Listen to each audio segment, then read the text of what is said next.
Assalomu alaykum. Yana bu kichkina video blog yozishimdan maqsad va ertalabdan bilan qo'shiqchi bor ekan bitta, Sardor Milano degan. O'shanga har xil e'tirozli gaplar o'qiyapman Facebookda, lekin bitta narsa hayronman. Ana Nargiza Zokirova ham bir dunyoni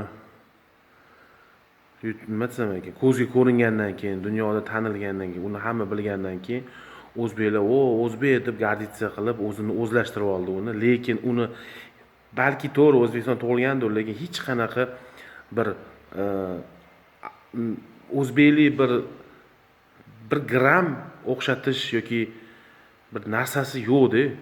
Men qanaqa tushuntirsam ekan. Bir o'zbek deb bo'lmaydi u ayolni. Uni o'zbek dishga ham, misol uchun, men aytmagan bo'lardim. Bizani o'zbek ayollarimizga mos emas, xos emas, umuman to'g'ri kelmaydi. O'shanda ham bir janjal bo'lgandi. Endi bo'lsa, mana Sardor Milano chiqyapti. Eng qizig'i sportda olsak, misol uchun. Hozir 1 minut.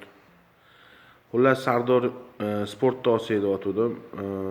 Mana kimdir xohlagan sportchi, kim unga sponsorlik qilsa, kim ustozlik qilsa, o'sha davlatni bayrog'ini ko'tarib chiqishi mumkin-da. Bu odatiy holat, misol uchun. Lekin Sardorda ham shunaqa o'zini haq-huquqi bor. O'sha Moskvada yashayotdim, o'sha Rossiyskiy universitet bitirgan ekan. O'sha nomidan chiqyapti. Hayronman o'zbeklarga, sizlarga nima, u qayerdan chiqayotgani, nima qilayotgani. Endi sizlarga alam ketyapti-da, yana bir yutuqqa erishgan, O'zbekistonda tug'ilib, lekin asli g'irt o'risga o'xshab ketgan bola Moskva nomidan chiqqani. Unaqa bo'lmaylar, o'z qoyilga qo'yinglar. Bizda ham o'zi faxrlanadigan o'zbeklar bor, o'zbek nomidan chiqayotgan. Uni sizlar unga qarshilik bildirib, u shundoq ham yanada bir O'zbekistonda uni yulduziga aylantirib yuboryapsizlar, знаменитыйroq qilib yuboryapsizlar. Qo'yinglar, unaqa qilmanglar. Komanda o'yirsizlar bilan.